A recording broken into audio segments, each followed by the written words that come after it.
Hi, I'm Amy Sisla, Stratasys Senior Application Engineer for Manufacturing Solutions. I'd like to show you the benefits of using FDM 3D printing technology for making CMM fixtures, and then briefly show you the key steps in designing them. A CMM, or coordinate measuring machine, is an essential part of the manufacturing quality process. It's used to monitor production quality on manufactured parts to ensure they meet design specs. One of the main elements of a CMM operation is the tooling used to hold the parts during the measurement process. In many cases, a combination of clamps, V-blocks, and surface plates are used to fixture the parts that have to be measured. The problem is that these tools have to be set up for every part being measured. It's sort of a one-size-fits-all scenario. Depending on the part's geometry, the fixturing is not always optimal, and it takes time to set up and take down again. Custom machine fixtures can be made from tool steel, but they're very expensive, have long lead times, and can tie up your CNC machines that could otherwise be used for value-added production. And then the problem is compounded the more parts you have to inspect.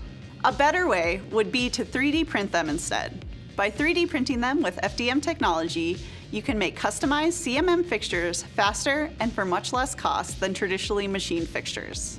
FDM technology uses a broad range of polymers, each with its own unique capabilities. Carbon fiber-filled ABS and nylon provide strength and stiffness, whereas materials like ASA offer temperature stability and resistance to UV light. If you need chemical resistance, high-performance polymers like PEC-based Antero are also available. Complex shapes are also easily achieved with 3D printing. You can design CMM fixtures so parts can be oriented in a way that's best for measuring a variety of features in a single setup. You can also incorporate additional hardware like magnets and other retention features to hold fixtures in place during measurement. 3D printed CMM fixtures are typically cheaper and faster to make.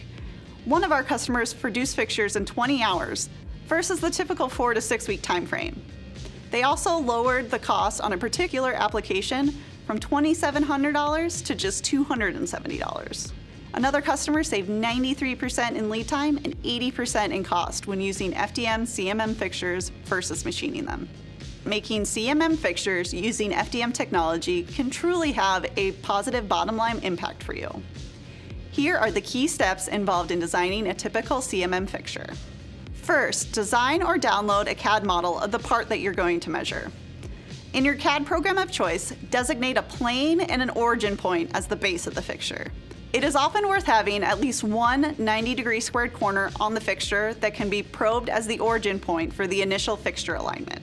Decide the best orientation to hold the part to get the most critical measurement points. The more measurement points you can get in one position, the less fixtures you'll need and the less time you'll spend reorienting the part. Consider here the trade-off between easy fixture alignment for quick CMM usage, but also keeping the fixture as small as possible in Z height. The taller the part, the longer it's going to take to print. In CAD, offset the surface of the part you're measuring a small distance, about a ½ millimeter. This is the surface your part lays on. You can keep it as one surface or divide it into pads that support the part at various points. Design support structures between the offset part surface and the base plane. Remember to use DFAM principles. By staying under the self-supporting angle, you will eliminate the need for support material, speeding up printing and post-processing. If you are going to use magnets or screws to secure the fixture during measurement, add the appropriate holes in CAD. Compression limiters or heat set inserts can reinforce holes to give the fixture a long life. The resulting geometry can be saved and the CAD file can be imported directly into GrabCAD Print. Orient any critical surfaces so they face the top for printing. The infill of the part can be adjusted from solid to sparse to save material and time. Select the material and click Print. The part will automatically be sent to the printer so an operator can start it at the printer with the press of a button. Once the print job is complete, take the parts from the build substrate, remove the support structure, and then the parts are ready for use. 3D printing CMM fixtures with FDM technology isn't difficult and offers multiple benefits over making them with traditional methods. To learn more about this application or other 3D printing manufacturing solutions, contact your Stratasys representative or visit stratasys.com. Thanks for watching.